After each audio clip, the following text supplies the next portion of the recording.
see this last night. Fever superstar Caitlin Clark joining the NBC Sunday Night Basketball pregame show. She was a special contributor for last night's Lakers-Knicks game. You can see her here alongside Pacers legend Reggie Miller. She is back on NBC March 29th when the Knicks play the Thunder in Oakland. Caitlin Clark just made her debut on NBC's Basketball Night in America, and the internet completely lost its mind. This wasn't a quick cameo or some surface-level commentary. She showed up poised, confident, and dropping real basketball insight that had fans saying she sounded more polished than analysts who've been in the booth for decades. Social media erupted within minutes, with clips spreading fast and reactions pouring in from every corner of the sports world. Now the big question has everyone talking. Is this just hype fueled by her massive popularity, or are we watching the early rise of a genuine broadcasting star, all while she's still dominating the game on the court? Our special correspondent, welcome to the team, Caitlin Clark. Yes, first time in MSG for a Knicks game, so it's pretty cool. I know, it's our first Knicks game, first time feeling the atmosphere. We got to get you to play on this court one day. We have to talk to Adam about that. Can we make it mellow? Honestly, if there's someone even if it's a preseason game, we got to get it done. I don't think the Liberty will want to move a game over here, but we'll play anybody. It'll be fun. Yeah. How could you describe maybe the atmosphere your first time in it?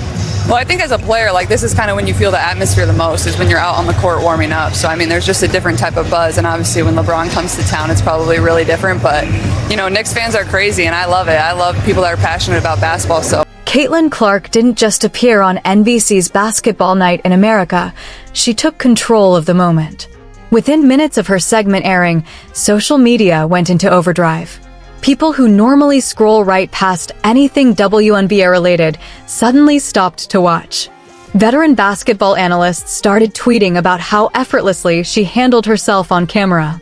Even casual fans were surprised by how clearly and confidently she broke down the league, without sounding rehearsed or like a corporate mouthpiece. And the timing couldn't have been more intense. The WNBA is less than 100 days away from tipping off the 2026 season, yet the league is still tangled in chaos. The new CBA isn't finalized. There's no expansion draft for Portland or Toronto. Free agency hasn't opened. The draft is scheduled for April 13th, but even that feels shaky with so many unanswered questions. It's uncertainty everywhere you look. Right in the middle of all that, NBC puts Caitlin Clark on live television and asks her to talk about it. For a rookie broadcaster, that's either genius programming or a complete setup to fail. But instead of stumbling, she navigated the minefield with composure, clarity, and real insight. What could have been overwhelming turned into a statement. Caitlin Clark isn't just ready for the spotlight on the court. She's built for it everywhere else too. Catch the brightest stars in the game. Caitlin Clark going toe-to-toe with the biggest women's basketball stars on the biggest stage. And guess what, guys? We are less than 100 days away from the start of the 2026 season, but the WNBA and the Players Association are still negotiating a new collective bargaining agreement, with the latest meeting actually scheduled for tomorrow. You can take a look at last year's off-season calendar. The league is already behind schedule. No expansion draft yet for the two new franchises in Portland and Toronto. And ahead of last season, the Golden State Valkyries expansion draft, you can see it. It took place in December of 2026, and they're scheduled to tip off May 8th. Caitlin, I'm just curious, because you said that this moment right now is one of the biggest moments the WNBA has ever seen. Looking forward into the future, what would you like to see happen as you come to a negotiation? Well, honestly, I don't think it's just a big moment for the WNBA. I think all of women's sports, I think this is one of the biggest moments we've ever had. So, you know, I feel very confident that we're going to get something done, and that's because we're in this moment because of the product we put on the floor. So we need to be able to continue to do that, and I know everybody's working really hard. There's a meeting tomorrow that's super important, and I truly do believe we're going to get something done here in the next couple weeks. But like you said, I mean, there's a lot of boxes that we still need to check. We've added two new teams. I mean, there's going to be more players than ever, and then we have to get into free agency, then have a normal draft as well. So there's a lot of things left to do, but I really do feel confident that both sides are going to When the topic shifted to the CBA negotiations, Caitlin Clark didn't hide behind a safe, forgettable answer. No cliches. No, I'm sure it'll all work out. Instead, she leaned in and called it what it is. One of the biggest moments not just for the WNBA, but for all of women's sports. She acknowledged the high-stakes meetings happening right now, expressed confidence that a deal would come together in the next couple of weeks, and then calmly laid out everything still on the table: 2 new expansion teams, a larger player pool than ever, free agency, and a draft that can't move forward until the CBA is finalized. That wasn't someone reciting talking points. That was someone who understands the business of basketball and knows how to explain it without losing the audience. Most active players would have dodged that question or deferred to "the league and the union are working hard." Caitlin didn't dodge anything. She delivered a complete, thoughtful breakdown that showed she sees the big picture. And here's where the contrast gets impossible to ignore. While Caitlin is on national television, professionally discussing the future of the league, some WNBA veterans are outside league offices waving inflatable rats in protest. One approach builds credibility, attracts new fans, and elevates the conversation. The other turns a serious moment into a spectacle.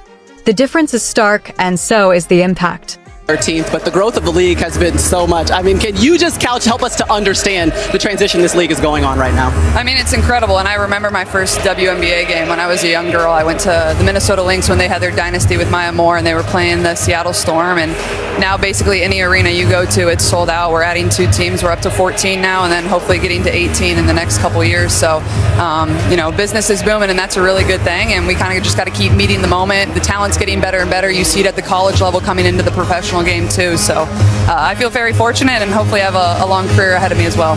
Well, just know that the league's fortunate to have you, a transcendent piece of growing the game. We appreciate you just joining us. Yeah. When the host asked Caitlin Clark to explain the transition the league is going through, she didn't answer like an analyst, she answered like a storyteller. She took it back to her childhood, remembering her first WNBA game as a little girl, watching the Minnesota Lynx dynasty led by Maya Moore battle the Seattle Storm. Then she pulled that memory straight into the present. Back then, she was a fan in the stands. Now, every arena is sold out. The league is expanding. 14 teams today, with hopes of reaching 18 in the next few years. That's not just analysis, that's narrative. She turned a question about league growth into a full-circle story about a fan becoming a player, and that's exactly why it landed. It was relatable, authentic, and powerful without trying too hard. Then she delivered the line that quietly said everything. Business is booming, and that's a really good thing, and we kind of just have to keep meeting the moment. That was Caitlin Clark acknowledging reality without centering herself. Because let's be honest, a huge reason business is booming is because she exists. Her games pull massive ratings. Her jersey sales are off the charts. Arenas sell out when the Fever come to town. But instead of claiming credit, she framed it as a collective rise.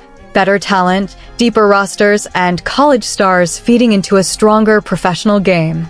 That's smart positioning. She lifts the league while letting everyone else connect the dots. The host wrapped the segment by calling her a transcendent force in growing the game, which might be the most accurate description of her impact so far. Caitlin's response? Calm, grounded, and telling, "I feel very fortunate and hopefully have a long career ahead of me as well." Humble on the surface, but clear underneath, she's not a moment. She's planning to be here for the long haul. And this is why her broadcast debut actually matters. This wasn't a throwaway WNBA segment tucked into a late-night slot. NBC put her on Basketball Night in America, their flagship basketball program, sitting alongside NBA legends and breaking down the game at the highest level. That's prime real estate. That's trust. And the fact that she nailed it on her first appearance changes everything. If Caitlin Clark keeps delivering like this, NBC will want her back. Other networks will start paying attention. She's quietly building a broadcasting career while still playing professionally, something almost no one does at this level. This wasn't just Caitlin being good on TV. This was the beginning of something much bigger. Most athletes wait until retirement to step into media. Caitlin Clark isn't waiting, she's doing it at the same time, and that's what makes this moment so disruptive. The business implications are massive. If Caitlin becomes a regular presence on NBA broadcasts, she's introducing the WNBA to audiences that would never seek it out on their own. Casual NBA fans tuning in for Lakers, Knicks suddenly hear Caitlin Clark breaking down WNBA-CBA negotiations. That's organic cross-promotion you literally cannot buy. No ad campaign does that. Some people argue active players shouldn't do broadcasting, that it's a distraction or a conflict of interest. That argument collapses instantly. Caitlin doing this raises her profile, which raises the WNBA's profile, which benefits every single player in the league. The only people truly upset are the same veterans who resent her success. And the contrast is getting louder by the day. Caitlin is on national television, calmly and professionally discussing the league's future, its business model, and its growth. Meanwhile, others are outside league offices waving inflatable rats and making demands that don't match economic reality. One approach builds mainstream credibility. The other makes the league look unserious. What stood out just as much was how comfortable Caitlin looked on camera. No stiffness. No awkward pauses. She was relaxed, conversational, and natural. She smiled at the right moments, made eye contact, didn't rush her answers, and actually engaged with the conversation. This is someone who's done thousands of interviews and understands how media works. Even the throwaway comment about enjoying the Knicks game and putting on her slippers mattered. It humanized her. She wasn't just a basketball star. She was a fan. And that relatability is a huge reason people connect with her in ways they don't with other players. NBC scheduling her return for March 29th in Oklahoma City tells you everything. This wasn't a one-off experiment. They're building her into the rotation. That means the debut didn't just go well, it exceeded expectations. For Caitlin, that's more exposure, more reps, and a fast-tracked broadcasting resume while she's still playing. The timing couldn't be better either. The WNBA is stuck in limbo, season approaching, CBA unfinished, free agency stalled, expansion unresolved. Caitlin gives NBC a way to keep WNBA storylines alive during the NBA season. She keeps the league in the conversation even when no games are being played. Now, let's address the elephant in the room. Caitlin is almost certainly making more money from NBC than from her WNBA salary. Her Fever contract pays roughly $76,000 for the season. This broadcasting deal?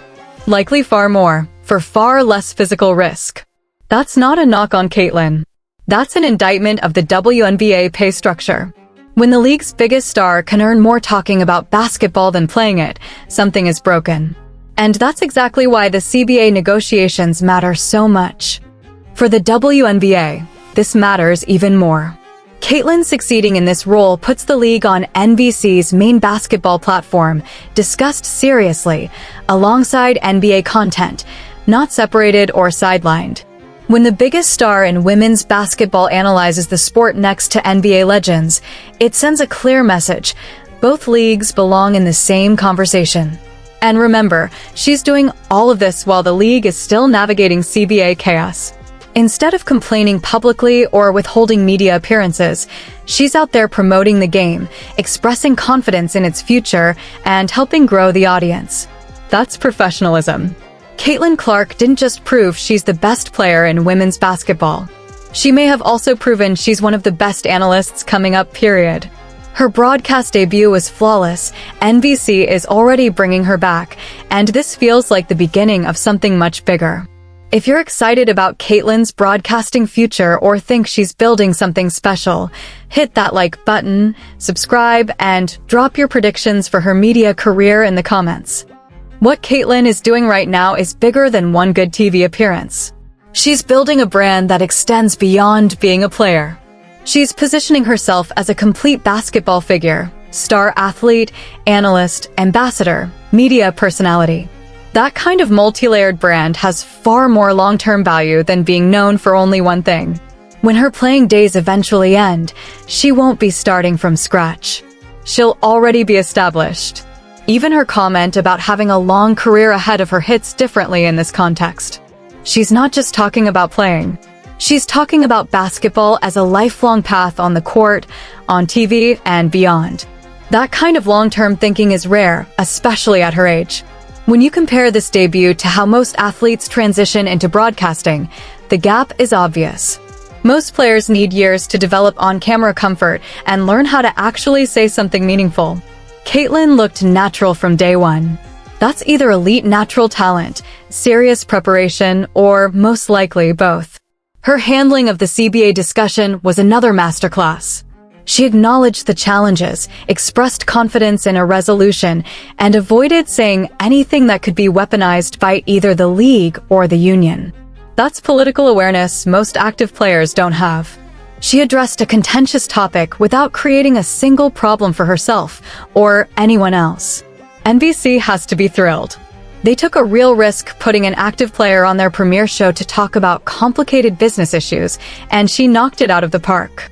That's the kind of performance that leads to bigger roles, more appearances, and eventually a seamless transition into full-time broadcasting whenever she wants it.